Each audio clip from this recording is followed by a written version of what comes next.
أعوذ بالله من الشيطان الرجيم بسم الله الرحمن الرحيم والصلاة والسلام على سيد المرسلين سيدنا محمد أما بعد السلام عليكم ورحمة الله وبركاته. So now Zamzam, the water is coming up and up and up, and it's narrated that the Prophet ﷺ said, may Allah have mercy on our mother Sayyidah Hajar. When she said Zamzam, this means stop, stop, as she was trying to keep the water into place. He said if she had not said that, there would now be streams in Arabia or Saudi Arabia because of the amount of water that was flowing.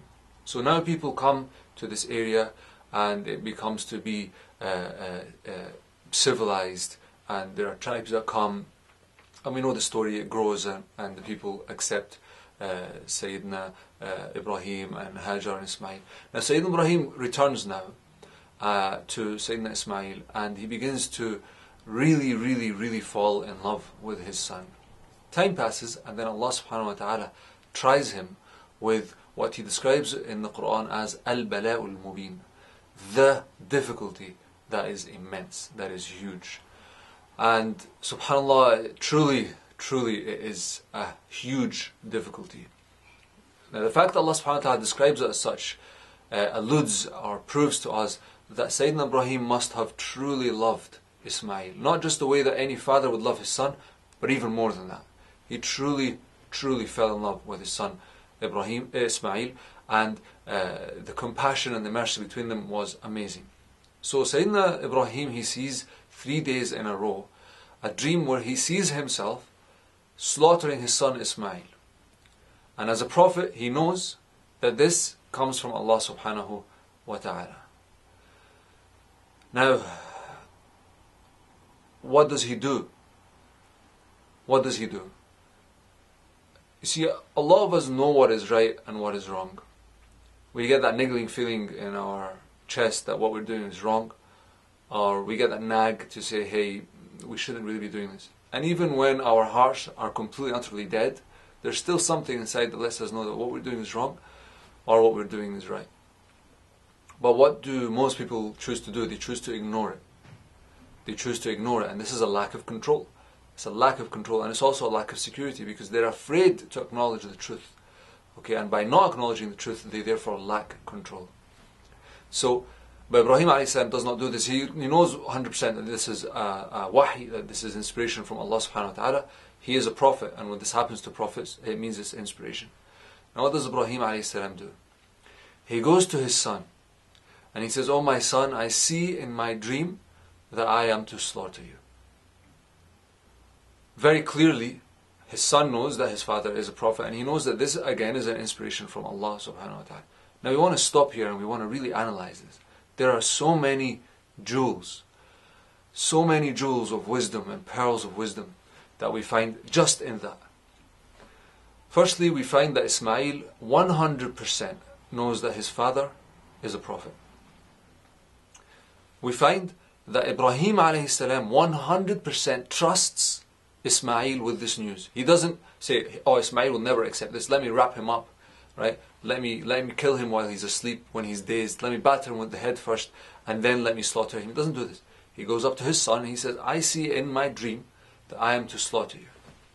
And what does the son do?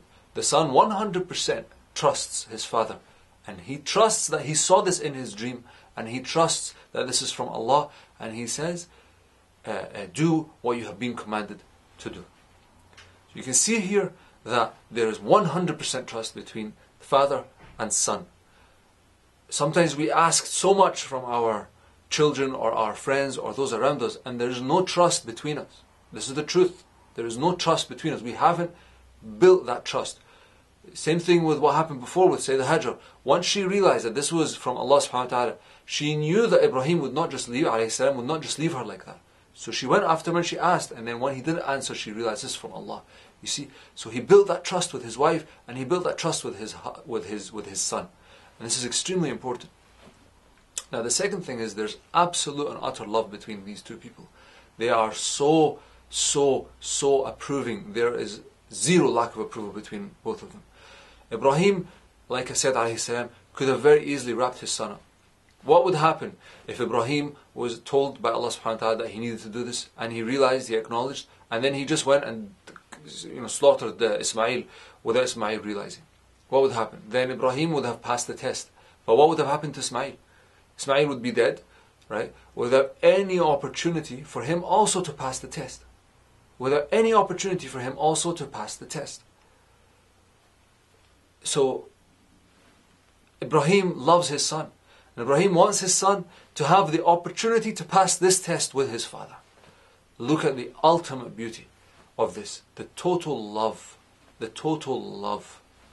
And when Ismail responds to his father, he says, Ya abati, O my beloved father, do what it is that you have been ordered to do.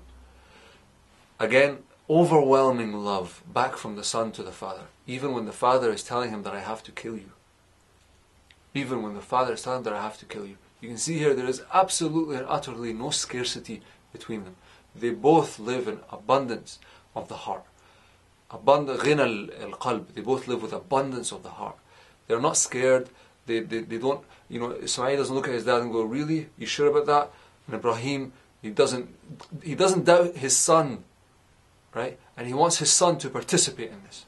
He wasn't asking his son in case his son said no, and he goes, okay, well, we're going to have to plan now against Allah. Astaghfirullah, hasha lillah, this will never happen. He was doing this because he 100% trusts his son, and he 100% loves his son, and he wants his son to participate in the reward. You see the jewels that just this one ayah of the Quran teaches us about these two magnificent specimens of creation, specimens of slavery to Allah subhanahu wa ta'ala. So then what? Then Ibrahim says to his father, slaughter me ستجدني إن شاء الله من الصابرين. You will find me insha'Allah from the patient. What is this word insha'Allah? Why is it here? Ismail has already acknowledged that he's ready. Okay? If he didn't want to do this, he would have ran away. His father was old. He would have fought his father, he would have tied his father, he would have slaughtered his own father. Maybe he wouldn't have slaughtered him, just beat him up and walked away. But he acknowledged. He's okay with it. So why say insha'Allah? Why say insha'Allah? Why don't just say, okay, yeah, fine, let's do it tomorrow. But he says insha'Allah. Because brothers and sisters, ultimately, let me ask you a question first. Do you know what your next thought is going to be? You don't. Do you know what your next emotion is going to be? You don't.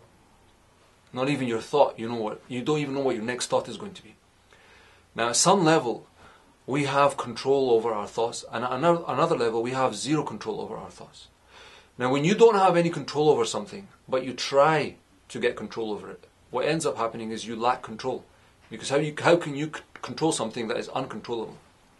Same with gravity. I cannot change gravity. This is something that we cannot change.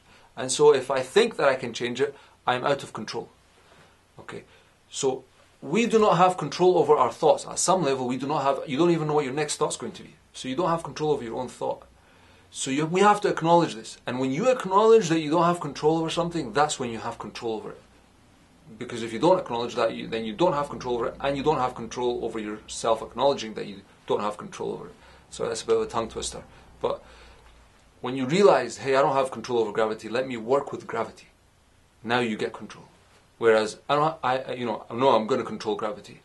It doesn't work. Gravity doesn't exist. It doesn't exist. It doesn't exist. It doesn't exist. No, it does exist. And guess what? You're going to fall off that cliff if you jump. So at some level, we have to acknowledge that we don't even control our own thoughts. Now this leads us to something very important. When we have a thought, most of these thoughts are not accounted. Allah subhanahu wa ta'ala does not account us when we have them, except if we nurture them. So if we have a jealous feeling, we say astaghfirullah, we get over it. Right? You release it, you get over it. But if you continue to nurture that feeling, then it becomes sinful. Same thing when you think badly or ill of people again and again and again. If it's just a fleeting thought, that's just a fleeting thought. You didn't know it was happening. You didn't know it was going to happen before it happened. But once it happens, you release it. But if you nurture those evil thoughts or you nurture those negative feelings and thoughts, then you become accountable for them. Wallahu a'lam. So you see here that Sayyidina Ismail acknowledges, and he says, this is my plan, but I don't know what's going to happen. Insha'Allah. You see the total humble approach that Ismail has, even with his own self. and how much in control he is, that he acknowledges that everything is Allah subhanahu wa ta'ala's hands. Everything is in Allah subhanahu wa ta'ala. It's in his hands. It's all by his will. And then Allah subhanahu wa ta'ala describes how, now we all know the story. Ibrahim, he puts Ismail down and his face is facing the ground because he's more merciful, and he begins to cut. And some narrations say that he is actually, the knife is moving on the neck, but it's not cutting. Other narrations say he's just about to, and then Allah subhanahu wa ta'ala stops him. And the Quran, what does it say? It says, فَلَمَّا أَسْلَمَا. I love the sound of that word aslama, right? It sounds so peaceful, so serene. فَلَمَّا أَسْلَمَا. But notice here there are two types of submission. When you think of submission, what image comes to your mind? It's that someone gives you a hand, you go, yeah, okay, take me away, right? When I think of submission, this is what comes. This is what what happens in my mind. This is what I think. That's the imagery that is associated with it. But you notice here that there are two types of submission. Two types of submission. One is an action that Ibrahim is cutting, and one is a non-action that Ismail submits. He gives his neck up and he submits. So notice here that submission is not about what you necessarily do, but it's about how your heart feels. It's about what happens to your heart. And then once your heart has submitted, you will do what Allah subhanahu wa ta'ala has asked you to do. And this is where a lot of people get this mixed up. A lot of non-Muslims will say, I'm a good guy, I believe in God, but I want to do what I want to do. I don't want to follow the shara. I don't want to follow what Allah subhanahu wa ta'ala says. I'm a good guy. Allah subhanahu wa ta'ala will acknowledge that. Okay, but you haven't submitted. You haven't submitted. What does good guy mean? It means submitted.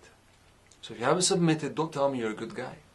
Okay, Allah subhanahu wa ta'ala says, أَقِيمُوا الدِّينَ لِلَّهِ. So the deen, all your actions must be for Allah. Okay, but the deen is from Allah. So you have to submit from inside and then do what He has asked you to do. So you notice here there are two types of submission. One is doing and one is not doing. But both of them we term as submission. Okay, because usually what comes to mind when someone says, I submit, that means I'm not going to do anything. Khalas, I give up. No, this is not the case. For Ismail it was the case. For Ibrahim it was not the case, and both of these were submission. So it's very important for us to realize submission is an act of the heart. It's an act of the heart. And then the limbs, the tongue, then everything else follows after that. So many lessons in this. So many lessons. Can you see the pure love between father and son? Can you see the trust between father and son? Can you see the trust in Allah subhanahu wa ta'ala? So here we are, there's a father, he's coming to murder his son. How Islamic? Is it really? And then Allah subhanahu wa ta'ala says, وَفَدَيْنَهُ بِفِدْيٍ عَظِيمٍ بِذِبْحٍ عَظِيمٍ. We ransomed him with a spectacular and immense slaughter. Because the animal that came down from the heavens, it wasn't just some sheep walking past. It was sent specifically from Allah as a ransom. Subhanallah, they both live. Look at this. Your mind, your nafs, they tell you by letting go you will lose. By releasing, by submitting to Allah you will lose. But by submitting and releasing to Allah, Allah subhanahu wa ta'ala gives you more and more and more. And again, just like we all go to Hajj, and so many millions go to Hajj every year, just like they do the sa'i, just like they get the Zamzam water, we now slaughter. Those that go to Hajj and those that don't go to Hajj as a sunnah, we slaughter. We slaughter because of these two people who are now eternal in our memory. We remember them eternally. Our children, we call them Ibraheem, Ismail. We remember them. And so by submitting to Allah subhanahu wa ta'ala, they did not lose anything. They gained everything. They gained absolutely and utterly everything. Listen to this story and really absorb it. If you're a father, absorb it. If you're a son, absorb it. It doesn't matter whether even if you're a father or a son. Detach your heart from dunya and go back to Allah subhanahu wa ta'ala. قُلُ قَوْلِ هَذَا وَاسْتَغْفِرُ اللَّهَ لِي وَلَكُمْ. If you've benefited, please share this video. جزاكم الله خيرا. والسلام عليكم ورحمة الله وبركاته.